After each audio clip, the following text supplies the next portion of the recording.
I'm Dr. G, and for the past 10 years of my life, I've been passionate about all things holistic healing. I've been committed to healing myself and others from the inside out by incorporating some of the most effective modalities for healing the mental, the emotional, and the physical. I've learned that they give us the opportunity to be our most authentic and powerful selves. Heal Thyself is a show dedicated to just that. Today's show is going to be incredible, and I say it every week, of course I do, because it is incredible. Knowledge bombs of digestible information to empower and create clarity on what the highest version of us looks like. Product reviews to provide informed consent so you can buy the safest and best products out there. Better than the first two that I spoke about, and you're getting other B vitamins, which are energizing, right? Get off of it, throw it away. And special guest segments with some of the brightest and most elite minds in their field. So what is that like on my nervous system? 6 hours of holding that emotion. Here's the earth. Here's the mechanisms and mechanics of an earth when it breathes. We would think much different about that asthma patient that shows up. All to create change in all the parts that make you, you, so we can start healing ourselves and each other.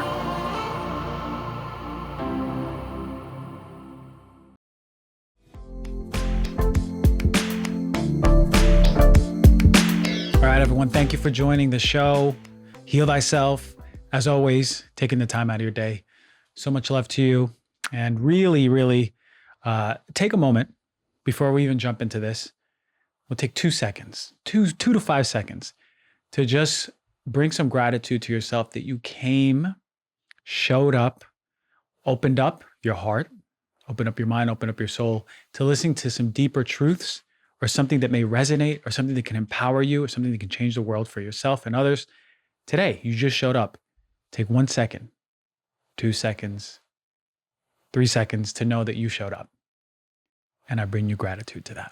Okay, so today's show, a special guest. Man, we have Dr. Darin Ingles. He is the foremost leader in all things Lyme disease. So he's going to talk all about not only Lyme disease, but also the co-infections that come with it, and also autoimmune disease. Knowledge bomb segment, we're just going to go off the cuff, and we're going to talk a little bit about, relationships and love and intimacy and all of these things that really bring so much life to us, but also so much teaching and so much lessons. A lot of us have partners out there, have had partners, and this is for you all.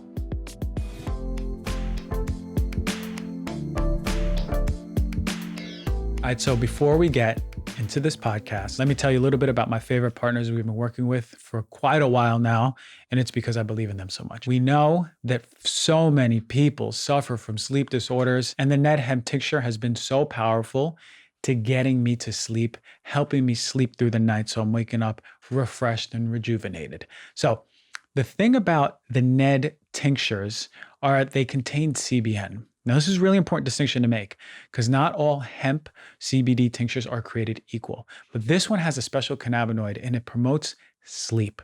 With 750 milligrams of CBD, it's coming from the world's purest single source of full spectrum hemp oil and organic and wild-crafted botanicals with it, used in traditional medicine to foster overall rest and relaxation. So now in this tincture, you have high dose CBD with that CBN constituent and other botanicals that are gonna help relax your nervous system and help put you to sleep. So I can't say enough good things about it because it's been really, really helpful in keeping me asleep. I don't have an issue falling asleep, but keeping me asleep. And that's been really a game changer. And I know that because I look at my numbers every morning on my ring and I can tell that my sleep has been improving better and better over the past few months. And the beautiful thing about Ned, they grow, they source, they process at the highest level to keep the integrity of the product there for you. And they have the full spectrum line of CBD, which is so important for our overall health because it makes sure that it's not only bioavailable for us, but it's also working as a whole, something called the entourage effect. They all work with each other. So our system, inflammation, anxiety are all put to rest.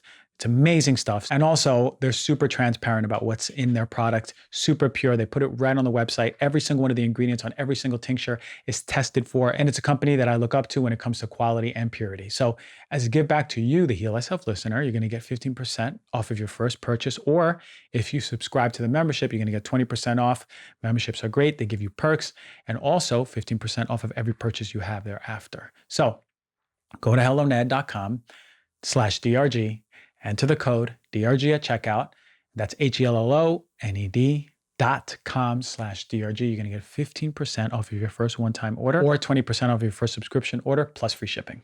All right, everyone, right before we get into this knowledge bomb, and I promise you it's going to be a good one, let me tell you something that's been really helping my bloating. So for me, when I'm stressed and I'm running around, and there's a lot of that, I tend to get really bloated. It's because the stress is affecting the stomach acid secretion, but my stomach is not effectively breaking down the food. In that sense, I give it the support of the MAS enzymes by Biooptimizers.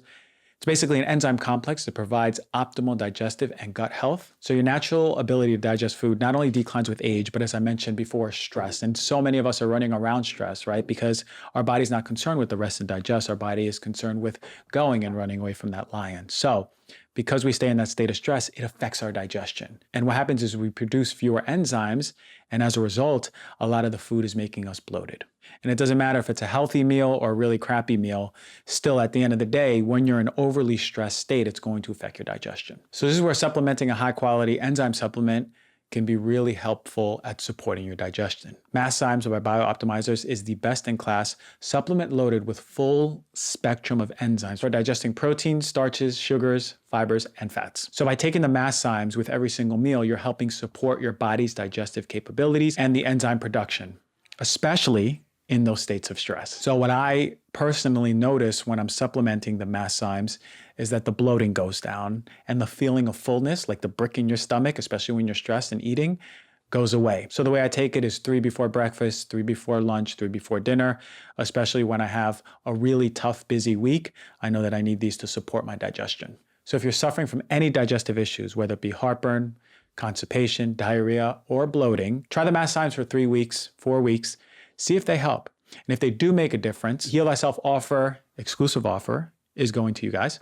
And it's www.masszymes.com. That's MASSZYMES.com/DRG.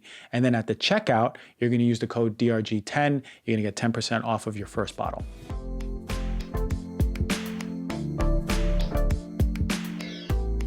All right.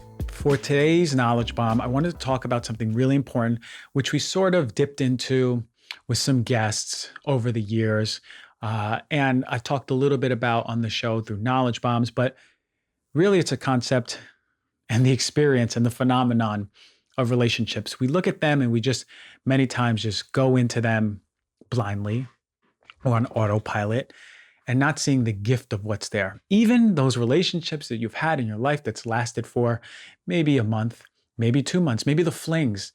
But I'm of the believer that everything has value. Everything's here to show you something very important if you listen. So relationships to me, and again, anytime I go on these rants, I speak what I speak, and hopefully you all resonate. The importance is that you listen to and feel, right? It's not necessarily the words, it's the feel. If you feel something and something is buzzing inside of you, or you're sort of drawn into like what I'm saying, or it's tapping into something deeper, then listen to that, because that means something deeper is talking to you. Your intuition's talking to you, and your intuition is everything. That is your compass in life. It will lead you everywhere you ever wanted to. It will lead you to why you're here. So relationships are an interesting phenomenon because in many ways, and here's the irony of life. In many ways, we are here and we have this human experience, and we don't necessarily need anyone or anything, right? Because everything is within us. And we've heard that so many times, right? Different sages throughout time, philosophers, gurus, everything is within you. You don't need to do all of these things that you think you need to do because they're in you, which is really powerful, because with that thinking, then we can understand that we don't necessarily even need anyone in this human experience to tap into that which we are.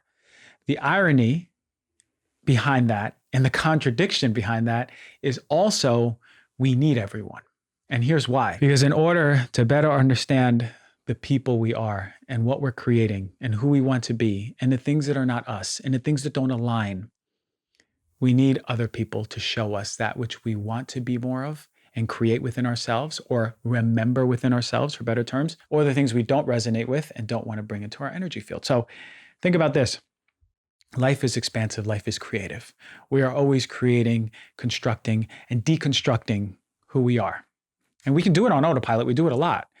But when we're conscious of ourselves and we look at ourselves and we think about every single day how we showed up or how we show up, then we get to pick certain things, certain characteristics that don't serve us anymore and add in others.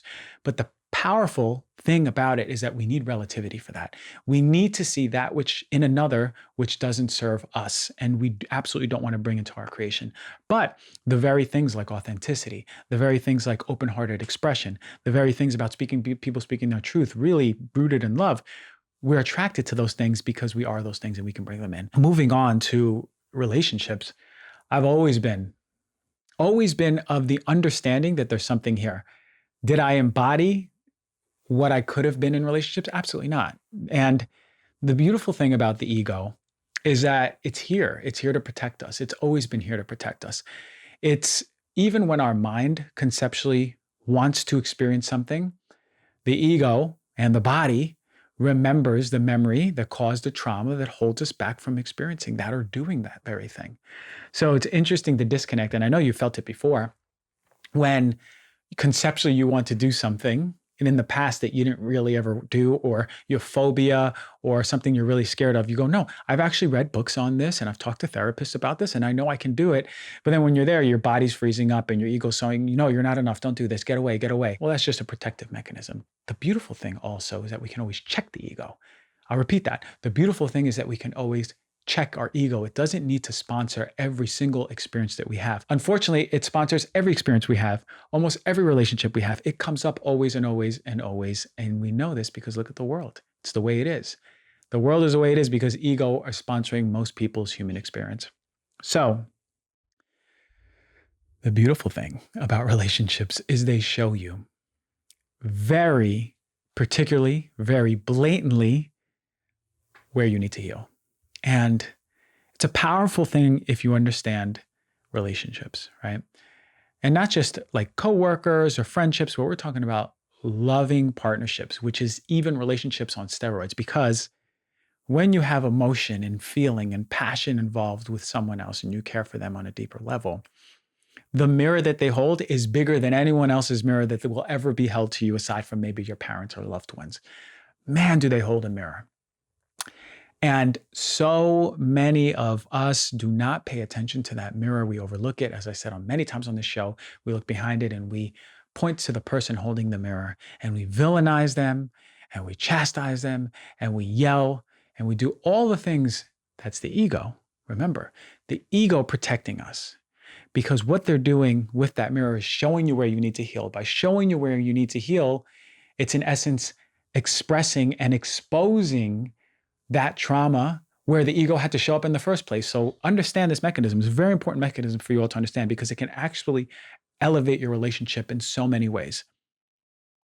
When you feel that trigger coming up with a partner and it's in front of you, there's an opportunity. Now if for the viewers who are watching, I have this really cool bracelet. It's purple and it's brass or copper. No, it looks like it's brass.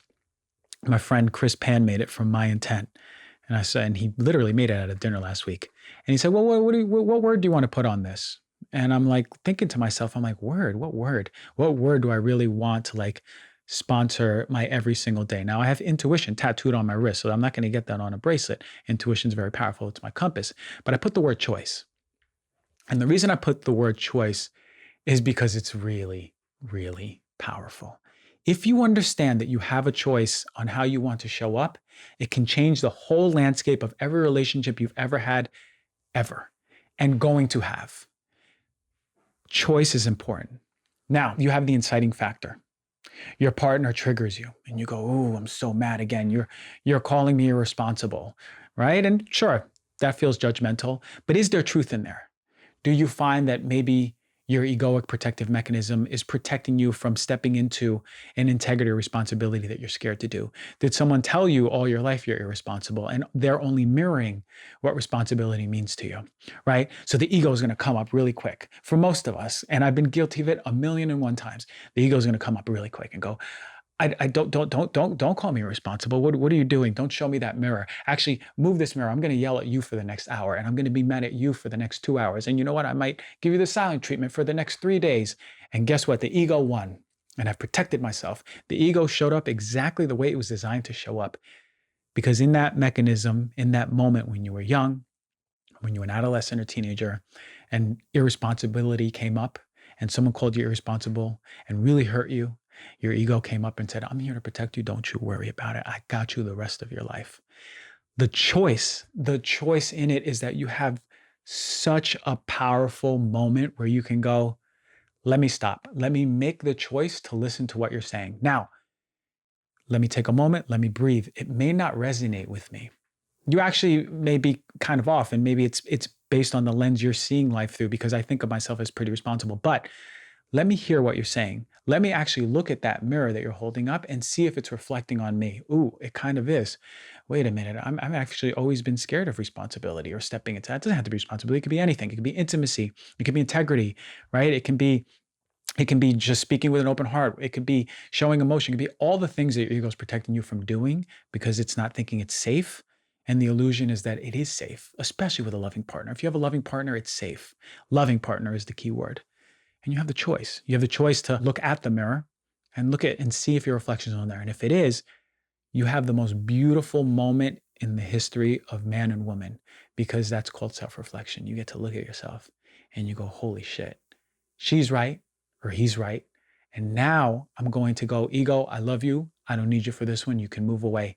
Let me feel that pain of when I was a child and someone called me irresponsible, or someone said you're not intimate, or someone said you're not responsible. Someone said that you're so cold, or you're such a crybaby. All these things, you get to step into that with self-reflection. And boy, oh boy, is that the healing mechanism for the world, because the moment you make that self-reflection, your ego goes, you're all right, you're all right. And you say, hey, I'm all right. And your ego goes, okay, you sure? Because I can step in here and we can put up our swords and shield and our armor and really get at this person who's exposing you. You go, no, it's okay. I got this. The more you get to check that ego with choice, the more you allow that landscape between you and your partner to flourish. And I'm telling you, every time you choose not to look at what your partner is showing you, you burn that landscape, you butcher it, you cut it up, and you don't let those beautiful flowers of the relationship grow. So what I'm doing here is challenging you all. Take that moment when your partner triggers you. Take that moment to see very quickly, look at it and go, the mirror you're showing me, am I in there? Oh, wow, that is me. Let me take this opportunity with choice to look at myself through self-reflection and see if what you're saying is true. And sometimes, actually, could be many times, what the partner is reflecting to you, you're not in that reflection. And it could be based on their own triggers and their own traumas. And the statement doesn't even have to be right, but it's worth looking at if that partner is correct. Because if they are correct and they love you, they will hold the space for you to heal. They'll hold the space with love, compassion, and patience for you to heal that part for you. Because guess what? It's your responsibility to show up the same way for them. And that's a conscious, loving relationship when you both can look into the mirrors that you guys are holding up for each other and decide very consciously with choice to grow. And boy, oh boy, the more you both grow together, you intertwine in the most loving, passionate, deeply rooted, spiritually driven, conscious relationship you can ever have that will leap past any boundary that you ever thought, and it'll expand both your love for each other and the love for the world. Do that. I challenge you. Check it out. That's my piece on love. That's my piece on relationships. That's my knowledge bomb. Let's get to this special guest interview with Dr. Darin Ingles.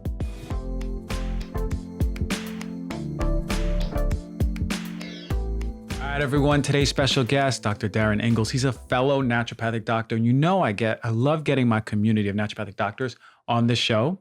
So I'm super excited to have this convo because guess what? In all of these shows, we have over 120 shows. I've never spoke about Lyme disease. Now, I'm so blessed to have the expert on here. My man, thank you for joining the show. Hey, thanks for having me here, Christian. I really appreciate it. Yeah, man, first of all, off air, we were talking about how long I've been trying to get you on here.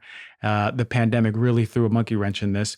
But I remember we were talking a little bit on at one of the conferences, the AAMP for the naturopathic doctors, and we were talking about Lyme disease. Right. And I saw how passionate you were. I'm like, I gotta get this guy on the show ASAP.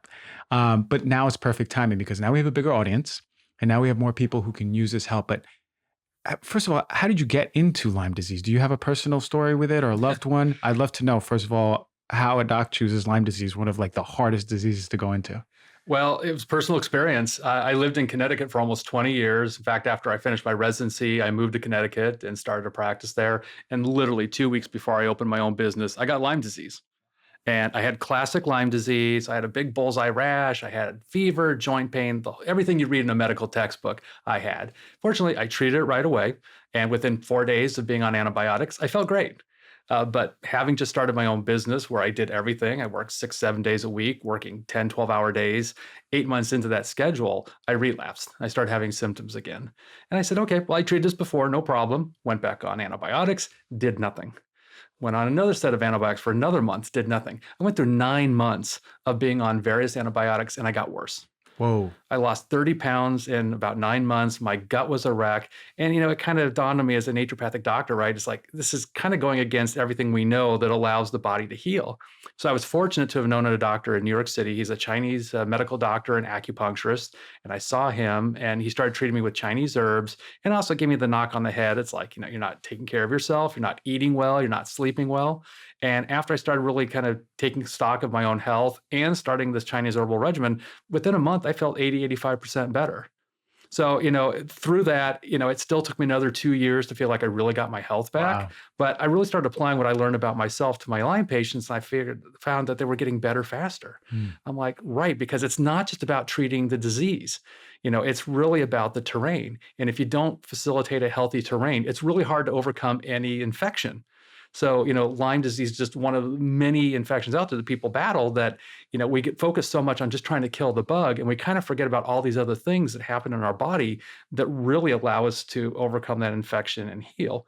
So, now having treated 8,000 Lyme patients plus, I've learned a lot about, what we need to do to not just deal with Lyme disease, but all these other kind of infections we're dealing with so that, again, we can work with the body instead of against it. Perfectly said, like a naturopathic doctor who knows what he knows. And I love that your personal story was connected to that because you're able to show up for these patients in a much more deeper, profound, connective way because you know what they're going through, right? Exactly. Yeah. And I love that you've seen so many patients. For people who are viewing or listening who don't know how common Lyme disease is, how common is Lyme disease? Yeah, it's scary how common it is. And depending on where you live in the world, I think there's this level of uneducation about Lyme disease. So if you look at the CDC statistics, we have 476,000 new cases a year. That's new cases. So you can do the math and you go, wow, if we had 476,000 new cases every year, and we think that's underestimated. So it could be 500,000, could be a lot more. So we literally have millions of people in the United States alone. And again, this is a worldwide problem. It's considered by both the World Health Organization and the CDC the fastest growing infectious disease in the world. And I know right now we're all clouded with the pandemic and COVID-19, which of course is a big deal. But we still have all these people out there dealing with Lyme disease. And the sad thing is so many people don't know they have it. Unfortunately, with the symptoms of Lyme disease, we call it the great imitator, the great mimic. It looks like a lot of other illnesses. So when people start to get these symptoms, if it's not blatantly obvious, or if you happen to live in a part of the country where Lyme isn't really considered endemic, then underdiagnosis, misdiagnosis is extremely common. So I'm sure we have hundreds of thousands of people out there living with Lyme that just don't know they have it. Ooh, which is scary, right? Because maybe someone's terrain is really strong and they have some symptoms. It doesn't get super severe, but they're living with Lyme now. Yeah. Or someone gets really knocked down to the floor and they're suffering with Lyme for many years. What are some of you mentioned the bullseye rash for yourself and just the fatigue and the joint pain, but what are other symptoms that you see in your patients? And are there any ones that are really out there that you go, whoa, I didn't expect that to be part of it? Well, the two symptoms that are really classic for Lyme disease, this bullseye rash, it looks exactly like that. You get bit by this tick. And by the way, for people who don't know, the majority of Lyme disease is through a tick bite, but specifically a deer tick. So these ticks bite you, and the ticks themselves have a little bit of anesthetic in their saliva. So when they bite you, you don't even know you got bit. You get a mosquito bite, you get a horse fly, you feel it, ouch, I got bit. But with a tick bite, you won't even know you got bit. So you typically acquire it through a tick bite, and this bullseye rash can appear wherever the tick bites you on your skin. And, if you've ever seen the logo for Target, it kind of looks like that. It looks like a target or a bullseye. So that is very classic to Lyme disease. The other symptoms very classic is what we call migratory joint pain. And what that means is like one day it's my right shoulder, then it's my left knee, then it's my right ankle. The joint pain just kind of seems to fluctuate. There's no other condition out there that we're aware of that causes that kind of joint pain where it fluctuates from one body part to another. So those are the two things when we hear about, that's pretty classic for Lyme.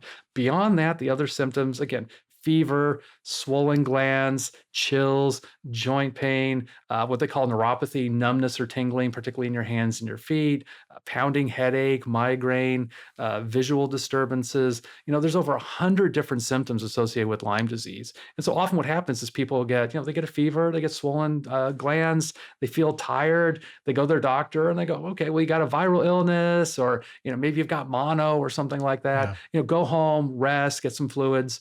And they do. And then they go home and they don't get better. And then starts the litany of seeing doctors and specialists. And, on blood work, everything kind of looks normal. Sometimes people even get MRI or other imaging studies, kind of looks normal. So there's a lot of normal with Lyme disease, at least on blood work, that just kind of helps facilitate missing that diagnosis. So often what happens is, people go through, several doctors, they finally get in the hands of someone who understands Lyme disease, then they get the proper testing, get the proper evaluation, and ultimately, hopefully we start treatment. Man, and over 100. So I can imagine how people are just going, okay, I have joint pains. Let me go to a rheumatologist. Let's see what goes on there. Whoa, now like I'm getting really cognitive issues and I can't really remember anything. Let's go to a neurologist. And it just goes over and over. You go to all these specialists. And it's sort of like a full body. That's what always fascinated me with Lyme disease. It's multisystemic. It's full body, and there's people who are manifesting. Some people don't even have the bullseye rash, correct? Right, exactly. In fact, most people don't have the bullseye rash. Wow. It's pretty interesting. If you look at the CDC's website, they'll tell you up to 60 to 80% of people with Lyme get the bullseye rash. However, if you look in the medical research, it suggests that it's probably less than 50%. Wow. And those of us who actually treat Lyme patients will probably tell you it's less than 20%. So again, for people who get that rash, great, we know. The absence of the rash doesn't exclude the possibility of Lyme. And to make things even more confusing is that there are different types of rashes that don't look like a bullseye that can be associated with Lyme disease. So sometimes people get this mysterious rash and again, they go to the dermatologist. It's not eczema. It doesn't really itch. It's just this big flat kind of growing rash. And the dermatologist says, put some cortisone on it and you're on your way. Mm-hmm. So yeah, it's one of those things where there's different manifestations. So this is truly a disease of gradation. Mm-hmm. There is a spectrum in which it impacts people. And of course, some people who have a very robust immune system, they get exposed, their immune system takes care of it, and that's the end of that. Mm-hmm. And you have other people that their immune system's compromised, their terrain isn't healthy, and therefore they start to have, potentially more progressive symptoms. Mm-hmm. And the longer you have this, the greater potential for it to become more debilitating. So when we start to see more neurological symptoms, the brain fog, the memory problems, the neuropathy, the psychiatric issues, this is one of the major things in psychiatry. I think it's grossly overlooked. The potential not for Lyme, but for other microorganisms to cause neuropsychiatric symptoms, something like what we call PANS or PANDAS, pediatric acute onset neuropsychiatric syndrome, can be associated with Lyme disease. People who have been diagnosed with schizophrenia and depression can be associated with Lyme. This potential for the organism to affect the brain and cause this neural inflammation is prevalent. It's really quite common. And yet again, you go to the psychiatrist, here's a pill, fix your depression, fix your schizophrenia. And we know with these medications, they all come with a ton of side effects. So of course, they're never really getting at the root cause. And if you've got someone who's horribly depressed or suicidal, obviously you got to intervene where you got to intervene, but with the understanding that you're not really getting to the root cause. Mm. And if we're really practicing root cause medicine, we have to look at this as a possibility. But this is one of the big things I see in my practice is that people have been given this psychiatric diagnosis and nobody's really ever looked at the why. And this is a possible why. Incredible, because how many of us are going to the doctor, getting medication, putting a Band-Aid on it, but it's just not going away, right? And to hear something like schizophrenia, right? Where you have, I live in Venice. I walk around the boardwalk. There's schizophrenic. I know, I go, that's schizophrenia. To think that could have been maybe 20 years ago, they got bit by a deer tick. And it could have been prevented. It's incredible to just think about how these psychiatric disorders are connected to this. And I love that you mentioned the brain inflammation part. How often does it take to really start progressing to the neurological part of Lyme? Is it different for everyone, or is it usually like 10 years into it, 5 years into it? Yeah, I mean, everyone's Lyme is their Lyme, and the way it impacts people can change dramatically. Again, for some people, it may happen in the course of a matter of days to weeks. More often than not, these are people who probably been misdiagnosed for years. Again, I have people where, again, it's hard to track when their exposure occurred. And I see people in my practice that I think their exposure may have happened 10 years ago, 20 years ago. But at the time, their immune system was healthy. They managed it. And then something happened. Their immune system became compromised. And we know with Lyme, this is an organism that is a true shapeshifter. If anyone ever takes a look at a picture of Lyme disease, it's this what's called a spirochete. It's this sort of corkscrew-shaped organism. And that shape allows it to get into your cells. It allows it to change shape. So it'll go from that uncoiled, look like you guys remember a slinky. Mm-hmm. You would take that slinky and pull it apart, and then you would push it back together again. It's the same thing when you compact it. It goes into what's called a round body form or a cyst form. When it balls itself up like that, though, it becomes dormant and it evades the immune system. The immune system doesn't recognize it in that form. So this organism that can change its shape, hide inside its cells, just makes it so much more difficult for the immune system to identify it. So if this organism is dormant in your body for 5 years, 10 years, and then your immune system becomes compromised and now it starts to manifest, it can snowball fairly quickly after that. And then again, we start seeing, all these, different types of symptoms, particularly the neurological symptoms. My experience has been that, when we start to see more neurological symptoms, the harder it is to treat. So early diagnosis, early treatment is always our best measure, but we got so many people out there walking around with it. Yeah. And I think, again, when I think about people that have neurological symptoms and rheumatological symptoms, when they got the joint symptoms and the brain symptoms, there's not a lot of things out there that cause both. Mm-hmm. So for me, that's a big red flag that, hey, you might have Lyme disease. And we're talking about Lyme, but I should sort of broaden that umbrella that tick-borne illness is as much of a deal, because when you get bit by a tick that carries Lyme, depending on where you are in the world, we know, like if you live in New England, 30% or more of these ticks that carry Lyme carry something else. So you might get Lyme and Bartonella, Lyme and Babesia, Lyme and Mycoplasma. So it's possible if you've been infected that you've got more than one organism that you're dealing with. And these co-infections, they speed up the infective process and they speed up the way it manifests in the body. You mentioned Borrelia. Is there anything that, because I know those two, well, you mentioned the Mycoplasma too. Overall, is there any two co-infections you see more than others? The Babesia and the Borrelia, the Mycoplasma. Is there any one that you see in your practice? You go, these are like the tag team and they're always together. What is going on? Yeah, again, depending on where people live in the country, we know that some parts of the world that some of these co-infections are more prevalent than others. When I lived in Connecticut, I saw a lot of Babesia. I saw a lot of Anaplasma. Now that I'm out in California, I see less Anaplasma, but I have more Rickettsia. I see more Bartonella. So it kind of just depends on where you are in the world. But, Babesia, Bartonella, those two are probably the two most common co-infections I see with Lyme disease. And the symptoms of Babesia and Bartonella can differ a little bit. There's a lot of overlap in symptoms, again, of the headache, fever, joint pain, and so forth. But for example, Babesia can cause this thing called air hunger, where you just feel like you just can't get a deep breath. You can also get this throbbing, pounding headache that's a little bit different than what you get with Lyme. With Bartonella, you can get these look like stretch marks on your body, but it's unrelated to changes in your weight. And often you'll see it go perpendicular to the natural skin folds. That is a telltale sign of Bartonella. Yeah. Plus also you get this burning on the soles of your feet. So there's a few little clues that sometimes, even without the testing yet, might tell us that this is part of what's going on. But again, you really need someone who kind of understands the depth of this. And we've run into this political issue with the infectious disease doctors that they don't really recognize Lyme as being a chronic illness. In their world, it's a short-term treatment, 2 to 3 weeks of antibiotics and you're done. And yet we've got so much research. Monica Embers out of Tulane University has shown that, Lyme can be persistent. Dr. Zhang at Johns Hopkins has also shown that, again, Lyme can be persistent. We've got these parts of these organisms called persister cells. And what that means is that even with appropriate antibiotic treatment, if you catch it very early, 20% or so of these organisms are already completely resistant to the treatment. And so if the treatment isn't addressing that 20%, well, that 20% continues to thrive and eventually causes more chronic illness. Wow. So why, we've run into this political battle about recognizing chronic Lyme. It just makes it more difficult for people to get diagnosed and get the appropriate treatment. It's incredible to hear. I know that there's people listening and viewing who are going, wait a minute. Those symptoms, they're weird. And I had those and no one ever found out. And now I'm getting worse. And to think how that manifests, but it makes it hard for me to hear that there's no bridge between being like, this is chronic. There's a lot of people sick because the advances are much slower when it's like that. Right. And I know that you submit to it that it's chronic because I know you've seen people struggle over time. When it comes, is it partly because there's a testing element involved? And is it comprehensive enough to really get to the bottom of it? Because I know that there's some controversy behind like conventional testing.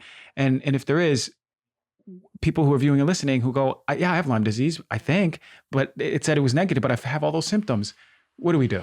So I should qualify that I was a clinical microbiologist before I was a doctor. I actually did Lyme testing for a living, and it's a terrible test. I mean, by all standards of what we would say a test is a good test. A good test will be sensitive and specific. It means if you have the disease, does it pick it up? And if you have a positive test, does it actually mean you have what you think you have? And what we know from the research, the CDC's recommendation is do what they call a 2-tier test. The first tier is you do a screening test. It's an antibody blood test. Mm-hmm. If that's positive, it flexes over to what's called a Western blot, which is a much more specific antibody test. Well, we know that the sensitivity of the first screen is probably 50% or less. So it literally doesn't even pick up half the people that have Lyme disease. That's a terrible screening test. I know for myself, when I had classic Lyme disease, I ran this test on myself. My Lyme screen was negative. I went ahead and did the Western blot anyway, and it lit up like a Christmas tree. Wow. So, this test was never designed to be diagnostic. And if you go to the CDC's website and you read about the diagnosis of Lyme disease, it's a clinical diagnosis. That means it's based on your collection of symptoms, plus, do you live in an area that might be endemic for deer ticks? So the lab report is really just to confirm our suspicion as a clinician. It was never designed, again, to be diagnostic. It was designed to monitor people that had known Lyme disease. Mm-hmm. These are the people that had the bullseye rash, had the fever, they had all the classic symptoms. They wanted a way to monitor them. So that's what the test was really for. And in 40 years of research, we've never evolved to having a new way of diagnosing Lyme. It's still based on clinical symptoms. So knowing that we've got sort of faulty testing, and there are labs out there that do better testing than your conventional reference lab, like Quest or LabCorp. If you get a hit on that, if it comes back positive, the odds of it being a false positive are very, very low. But if it comes back negative, again, it doesn't exclude the possibility.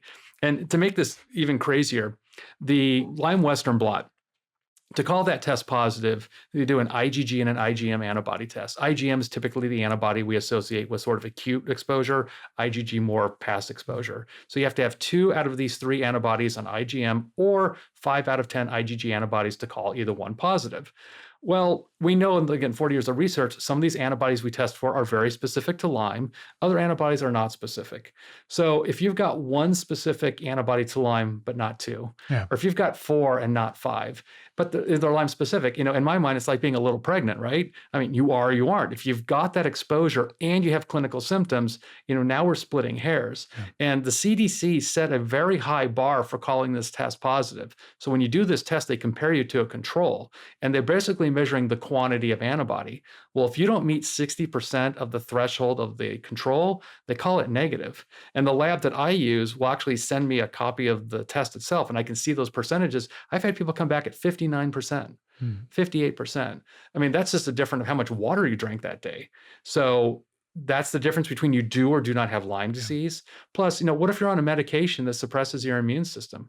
What if your exposure was 2 years ago? Immunity naturally wanes with time. So this idea of measuring quantity of antibody, again, might be appropriate in the very acute phases of Lyme, but the further you get away from that exposure, the likelihood of picking up on that testing goes way down. Wow. So we have all these inherent flaws in testing. And again, in bacteriology, ideally you want to culture it. You want to, if you got strep throat, I can swab your throat, grow strep out on a plate. We can't do that with Lyme. We don't really have a way to measure Lyme directly in the body. So we rely on these antibody tests, which is really just the immune reaction to the bug. Mhm. Now, conversely, you could get bit by a tick, carries Lyme. Your immune system responds appropriately. You get rid of it. You never get symptoms. But if I do your blood test, I might see antibodies. Yeah. So again, the presence of antibodies by itself doesn't mean you have Lyme. But when we see the antibodies positive and you have the clinical symptoms and we've kind of ruled out other things, if it looks like a duck, quacks like a duck, it's probably a duck. Wow. And just to think how many people have gone into the office and those antibody tests showed that, okay, you know what, we don't fill all the criteria. It doesn't look like you have Lyme. And as you mentioned, a lot of us don't have the bullseye rash. So then even more so, they go, you probably don't have Lyme. You probably may have a viral infection or something. And then they believe they don't have Lyme. And for 5-10 years, they're suffering worse and worse and worse, debilitating, seeing specialists. Is there a testing lab that you like? Like there's people viewing and listening who go, okay, so maybe I ask my doctor, and if the doctor who's really open goes, yeah, let's check it out. I actually agree with that. Yeah, fortunately, we have some labs out there that do different test kits. The way they report it is a little bit better. I think the sensitivity of their tests are better. So there's a lab out of New Jersey called Medical Diagnostic Labs. They're certified by all the groups out there that certify laboratories. So it's a good, reliable lab. I like them because, again, I think their testing is very high quality. I like the fact that they're the only lab that sends the doctor the actual Western blot to look at yourself. And again, I used to do these tests, so I know exactly what I'm looking at. I also like because they bill insurance, and so many people are paying out of pocket for these expenses. At least this is one that tends to get covered. There's a great lab up in Palo Alto called IGeneX. IGeneX is kind of one of the gold standard labs. They've been doing Lyme testing and tick-borne illness for a long time.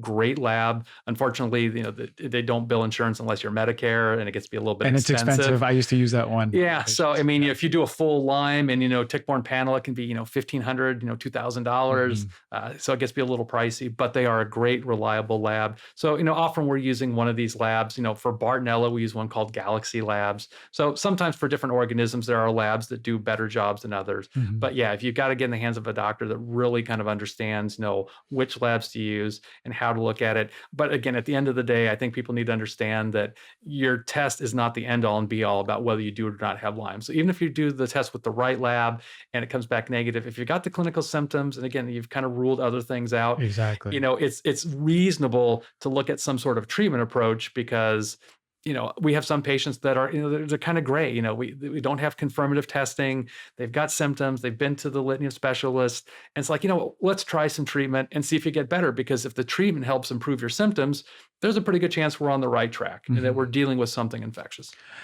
So, and thank you for bringing those names to people, because now they're going to be able to look into it and really see. And this is really empowering, right? Because they'll hear the first part, go, okay, like I went to the doctor and, they said I didn't have it, but I feel like I do. Now we have more options. And thank you for that.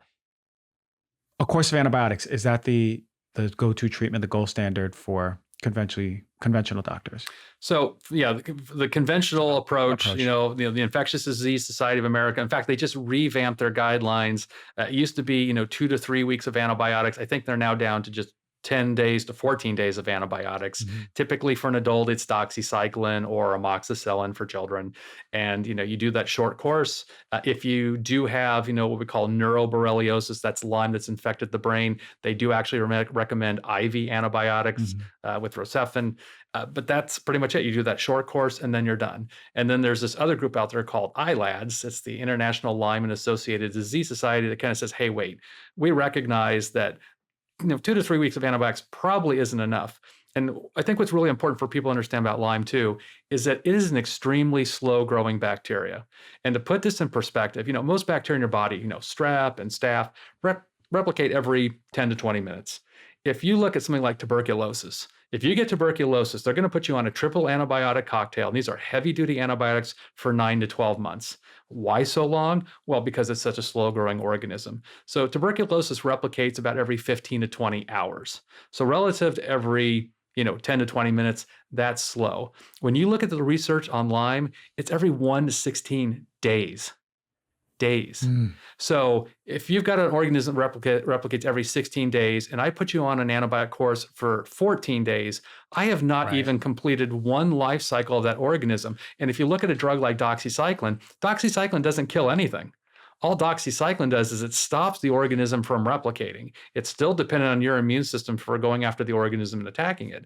So if I've got an antibiotic that's only designed to stop the replication, but the organism hasn't replicated, what are we really doing here? Right. So I think, this is sort of the pitfall of, conventional antibiotic therapy, is that the treatment probably just isn't long enough for most people.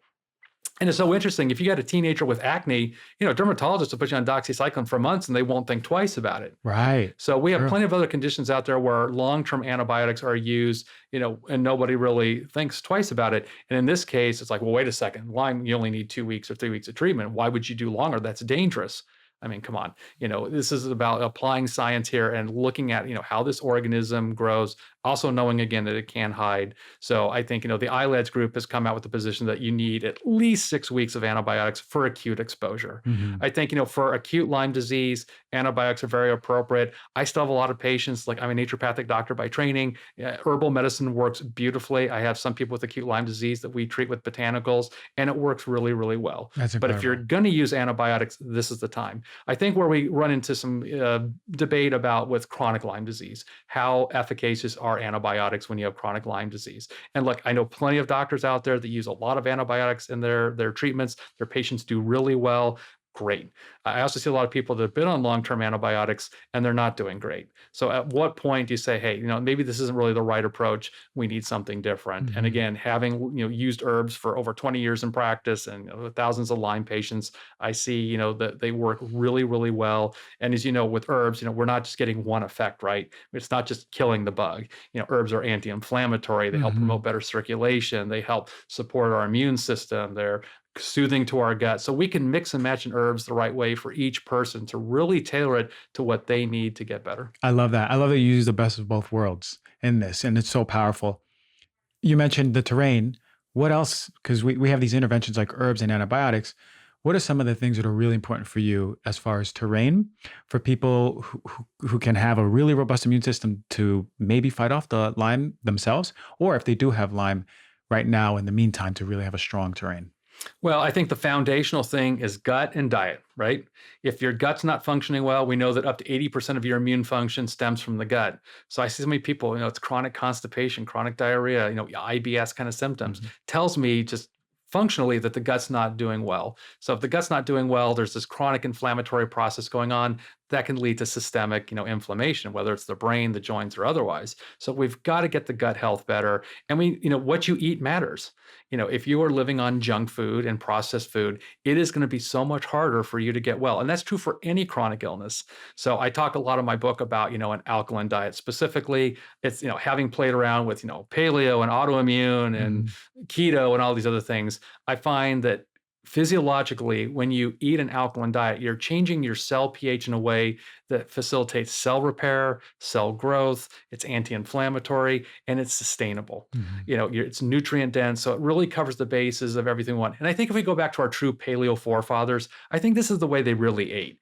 We were mostly scavengers, and we foraged off the land. We killed when we could. Right. We probably didn't kill every day. Right. So we had some animal protein, but mostly it's what we could pick off the ground or off a tree. So it's mostly plant-based diet, limited animal protein, get rid of all the junk food, processed food, all these foods that we know promote inflammation. And it's funny. I mean, I've read a lot of books from other people out there. I think we all wrote the same book when it comes to diets. Like, don't eat crap. Right. I mean, that's kind of what it boils down to. Yeah. But this is a sustainable way to eat. But it makes such a big difference because your gut ecology, that microbiome in your gut, has such a profound effect on your immune system. And, in addition to the infection with Lyme, it can also trigger this autoimmune event. And I think, again, when someone has had Lyme long-term, this is probably more of what they're dealing with than just the active infection. Because a lot of people have been through a lot of different treatment, whether it's antibiotics or herbs to kill the bug, and they're still having problems. Well, if the organism has turned on an autoimmune problem, that's sort of a different set of issues that we need to address. And I think this is one area that conventional medicine really kind of misses the boat. And we've got, a lot of evidence in the research that Lyme has this capacity. It can target the white matter of your brain. It can target your neurons. It can target your joints. So a lot of these symptoms that we associate with Lyme, it's a little bit like COVID. It's like how much of it is the organism and how much is the immune response to it. So if we need to start changing the way the immune system's responding to it, that kind of leads us down a different path. So I think about treating Lyme as much of an autoimmune disease as it is an infection. And I love that you just said autoimmune disease. You knew where I was going with this. Are there does autoimmune develop from Lyme, first of all? I would like to know if that's common. And autoimmune as a whole, does it come back to the food and the gut for you? Is that the two major things? Because even if people aren't listening with Lyme, tons of us have autoimmune disease. I have psoriasis. Yeah. So what are some of the major things you talk about with autoimmune disease in itself as well? Well, I think, the connection with Lyme and autoimmunity. I mean, you think about really any autoimmune disease. I got over Lyme. Over a decade later, I developed multiple sclerosis. So I have MS now. There is a connection between Lyme and MS. I think, it is a catalyst. Now, does everyone with MS have Lyme disease? No. Is there a connection for some people? Yes. If someone comes into me and they've been diagnosed with MS or lupus or rheumatoid arthritis, look, you go to the rheumatologist and say, hey, look, I've got this set of problems. The rheumatologist gives you this label and you go, okay, great. Why? They go, I don't know.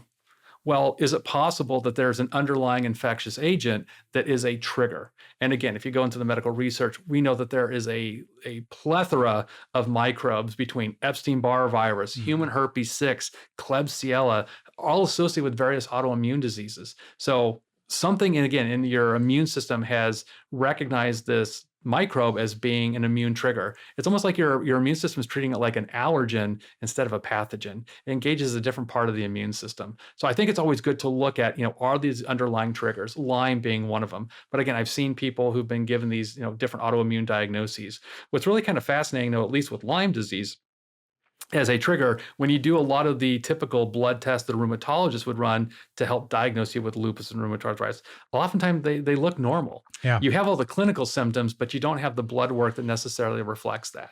But for any kind of autoimmune disease, I think it's good to look at infectious agents as a potential trigger. Again, I hate to make a blanket statement. I don't think it's true that everyone with autoimmune disease has an infectious trigger. I mean, it can be toxin buildup, it can be other exposures, but I think this is a common one that gets overlooked. So for any autoimmune disease, it's, gut and diet are so critical. I'm friend with Dr. Terry Walls, and her story, if you don't know, it was amazing. When she was in a wheelchair for 7 years with multiple sclerosis, and in a year's time of just changing her diet, working on her gut health, and doing some other things, she went from being in a tilt recline wheelchair to riding a bike. And if you meet her today, she's just an amazing person. But again, it comes down to, as we change our gut microbiome, we are able to start changing that genetic expression of all of these different things that turn on that inflammatory process.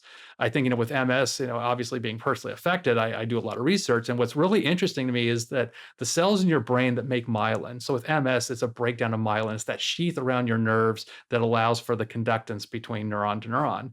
The cells that make myelin are still there. That's not the problem. The problem is that the immune system starts attacking the myelin. So if you can shut down that process, you still have the ability to make myelin. And even though you might get to a point where a specific neuron's damaged that you might not repair that neuron, you can now make collateral pathways around it to circumvent that. Kind of like someone who's had a stroke, right? They may not be able to speak for a while, but over time they build a new neural pathway and they can start to talk again. So again, I think we look at that underlying mechanism of any autoimmune disease. What is it that's triggering that inflammatory process? And again, we've got so much research on the gut microbiome. I swear, it's not really available much in the US yet, but we're going to find that fecal microbial transplant is going to be, I think, the wave of the future for these autoimmune diseases, knowing that gut plays such an important role. We just haven't evolved yet to a point where it's become commonplace. Everything's still in research studies, but I think we're going to find that this plays a huge role. And again, what you eat makes such a big difference in controlling your microbiome. I love that. I love that we got in from Lyme, infectious disease, right to the gut and how it's all connected. And it empowers us so much because we can always repair, rebuild, restore, heal our gut, and it's a lot of times just really starting with the food.